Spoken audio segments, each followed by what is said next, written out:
Hello everyone. So, yeah, I know I said I wasn't gonna post for a few days, but honestly, I really like posting videos for you guys because, well, I've wanted to do this for a while. I just never had the opportunity to do it.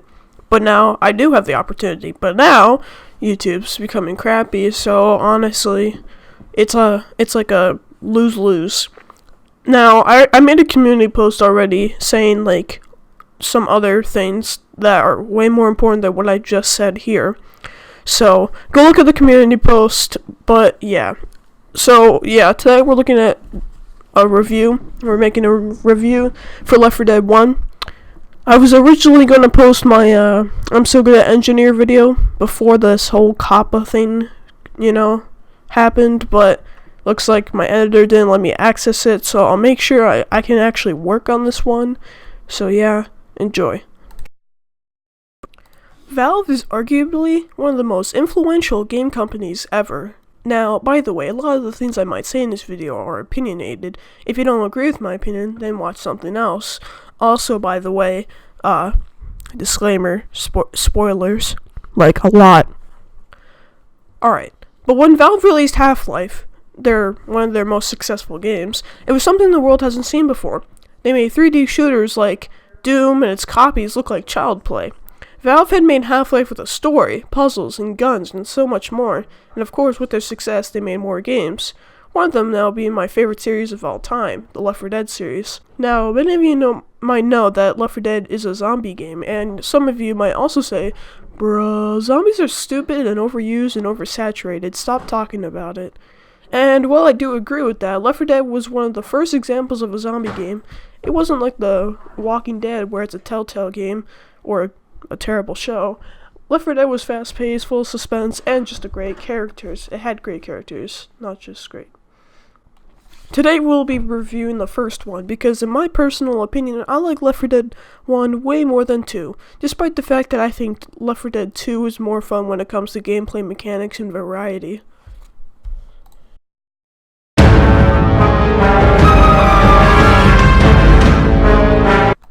Now, some of you watching this somehow might not know what this is. Well, let me tell you. In 2008, Valve officially released Left 4 Dead 1 to the public. The characters that were in Left 4 Dead 1 were Bill, Francis, Louis, and Zoe.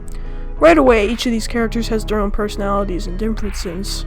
Bill is a leader and a veteran of the US Army. Specifically, he did too towards Vietnam, although sometimes he might not agree with you, he just wants you to get through. He's also a mad lad, considering in the comics he literally rampaged his way through a hospital when he was about to go under anesthesia. Francis, the comic relief and bully guy of the group. Even though he should be the most hated character, he isn't. Because he doesn't treat his group like crap since they are helping him survive, and he's helping them. He needs them. Louis, the IT tech guy who was at work when the virus spread and he was taking a dump when he was attacked.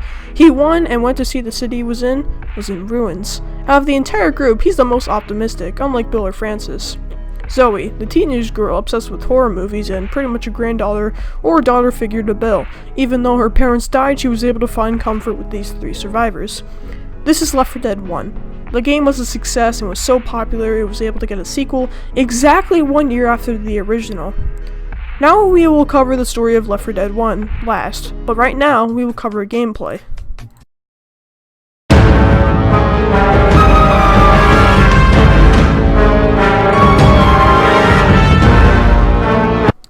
Now, of course, with every Valve game except for the newer editions, every game from 2004, Half-Life 2, to 2009 or 2010, Left 4 Dead, woo, who would have guessed, was made with the Source engine.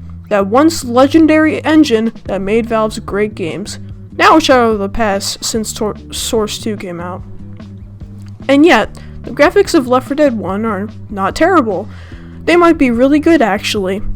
Now, one unique gameplay element that Left 4 Dead has apart from other Valve games is that Left 4 Dead has cutscenes. Unlike Half-Life or Portal, where you have to be constantly moving to be completing objectives, Left 4 Dead 1 campaigns start off with a cutscene and end off with a cutscene. Now, some people usually criticize Valve for adding this since they were one of the only game companies that didn't use cutscenes in their games to drive a story. But luckily, the cutscenes weren't usually obnoxious with making the story continue. They just introduced the character's location and where they're trying to do or go to get to the safe room, each safe room. Now, earlier I mentioned that Left 4 Dead 1 has campaigns. If you guys don't know, campaigns are part of a game's storyline, but it also has new gameplay elements mixed in with each campaign. Most of the time, however, they are used as a story arc. Left 4 Dead 1 has 6 official campaigns. Most people tell you to play them in order, but now it's a bit hard to tell the order of which campaigns to start the next one. But honestly, you should start with No Mercy first, and then Crash Course. The reason you should do this is because, confirmed to the storyline, right after you're picked up by the helicopter and pilot in Left 4 Dead 1 after No Mercy, the pilot turns into an infected, and Zoe had to kill the newly infected pilot. That's what I thought. Well, boys, I guess we're walking. They then crash in Riverside, where everything else unfolds. Now, I know I just mentioned a bit of the story there, but since it's confirmed that you pretty much have to play the campaigns in order. Now, the guns. The guns in Left 4 Dead 1 are a pistol, you always start out with a pistol usually, dual pistols, a shotgun, a M16A2 carbine, just an M4A1 rifle but different, a Uzi, a sniper rifle, and finally, a mounted minigun. Now, usually, you can't always have a mounted minigun, but now I probably forgot some guns, but that's pretty much all the main guns you will see in Left 4 Dead 1. When I will cover Left 4 Dead 2, there will be even more guns. Alright, now let's talk about the most important parts, the zombies and everything else. Now, how about we talk about the director first? Now, it sounds like some humans, or human, constantly controlling the zombies, and you're half right. It's actually a bot that controls everything that goes on within the game. This is why not many people speedrun Left 4 Dead, because it's pretty RNG based. Because, remember, the director controls the zombies and how many spawn in the map, so one playthrough, you might not encounter a horde, but then, your next playthrough, you encounter a horde. This is why Left 4 Dead speedrunning isn't a good idea to most people. And the director literally knows your every location and everything you're doing. The director uses your every move to the infected's advantage. The director spawns deadly zombies, such as the tank and witch, at quote-unquote threat locations to hinder the survivors. Now, luckily, the director is not OP. Remember, it controls things, but it's a bot, so it makes sure that everything is fair. However, this can lead to some problems, of course. In Left 4 Dead 1 and 2, sometimes the director spawns the witch in a spot that prevents survivors from moving past the witch. The point of the witch existing is to be a silent but deadly and only activated zombie. If you accidentally hurt, or get too close to the witch, or make too much noise, the witch activates and attempts to kill the survivor who triggered her. The tank is only hostile once the director turns it hostile, or when the tank encounters a human. But if you manage to safely sneak around the tank, the director knows that it's unfair and makes the tank hostile, which alerts the tank of your location. So, yeah, every time you play Left 4 Dead, it's not the game's code spawning zombies and doing things that hinder you. It's a freaking bot.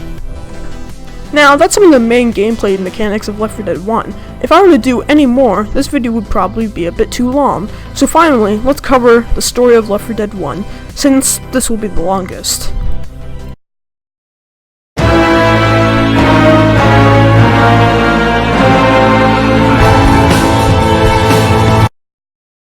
Now, if there's one thing you guys should know about me, it's that I'm a lazy piece of crap. Despite the fact that I had to do research for this video, I gave up on trying to figure out Left 4 Dead 1's story myself. I tried to do the same thing as last time, and look around all over the web and deep web to find Left 4 Dead 1's story, that someone hopefully explained in good detail, but no evidence came up. I groaned in pain knowing I had to do this reading assignment. I had to take my gamer self and read the comics of Left 4 Dead 1 and figure out the story, so the origins of the virus that caused the Left 4 Dead 1 zombies and everything else. So here we go. In Philadelphia, Pennsylvania, a new virus started to spread. The US government called it the green flu to prevent a mass panic so that people wouldn't think this disease was very contagious, when in reality, this is more like an OP version of the actual zombie-like disease, rabies. Within only 2 days, the virus became even worse and started to look like everything was about to end. An IT worker named Lewis was at his job 2 days after the infection started. By now, the virus was known by many people and was starting to show massive concern. Lewis shrugs it off as a virus that would be cured in a week. However, when Lewis goes to the bathroom, he's attacked by an infected. He survives and tries to recover and look outside his IT office, but he sees no one. Everyone he knew in the IT office just got infected, and he was now lost. After 2 weeks of the infection starting, the whole world falls to the infection. Lewis meets up with 3 other survivors of the infection. At the same time, a man named Bill was in a veterans hospital right during the infection. He was able to escape the hospital and not fall under the effects of anesthesia during an operation. The other 2 survivors were both lucky for surviving the outbreak, pretty much. After 2 weeks, mutations in the infected started to show, in the form of a zombie that can leap very high off many buildings and rip your organs out, a zombie that can grapple onto you with his tongue and pull you into danger, a zombie that vomits on you, attracting more zombies, and so much more. The 4 survivors attempt to get to the safe zones. Eventually, in upstate Pennsylvania, they find themselves being evacuated by an army personnel carrier, where they are taken to an army base. Turns out, though, they were going to be executed since they were carriers. Carriers in Left 4 Dead are people who are immune to the effects of the virus, but actually carried the virus with them. So basically, a normal human, but with a zombie virus on them, infecting basically anyone they meet.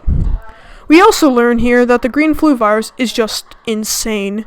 A doctor explains that sometimes the virus is airborne and sometimes it isn't. They can't even pin down the virus and don't have any other plans for how to take it down. Someone at the base turns on a very loud alarm which alerts hordes upon hordes of zombies. Bill, Lewis, Francis, and Zoe evacuate the base and left behind the other soldiers to save themselves. They find themselves planning to go to the Florida Keys to escape the zombies and all the horrors with it. In order to escape first, though, they had to get over a bridge. Unfortunately, this bridge was very loud once activated. It was so loud, hundreds, if not more than a few thousand zombies heard the sound and immediately swarmed in. The worst part, 4 tanks also heard the sound and swarmed in as well. This was the end, everyone thought, but in a sacrifice done by Bill, he jumped down the bridge and reactivated the button. However, he wouldn't be able to get back, since the tank knocked him very far and he was killed shortly after.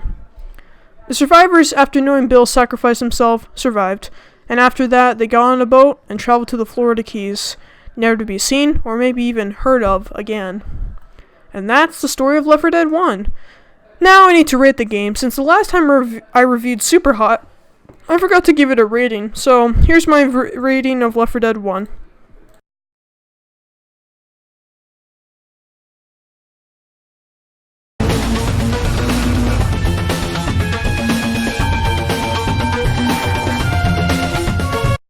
Left 4 Dead 1, although it doesn't have as much variety as Left 4 Dead 2, is still my personal favorite. The general atmosphere of the game and the fact knowing these survivors are just trying their best to make it out makes it feel like a real movie. Sure, in Left 4 Dead 2, it's still pretty scary, but it's not like Left 4 Dead 1, where all the campaigns take place at night. In Left 4 Dead 1, you worry about hunters and witches and tanks being around the corner. One tank is enough to take your entire team down if you're not careful. One hunter could kill a teammate if others are too far or can't get the hunter. And one witch getting triggered is just a lose-lose. No matter what you do, you can't outrun the witch, unless your teammates can possibly kill the witch in time. So for all of this, Left 4 Dead 1 for me gets a 9 out of 10. I would love to make it higher, but there is some balancing issues when it comes to the director.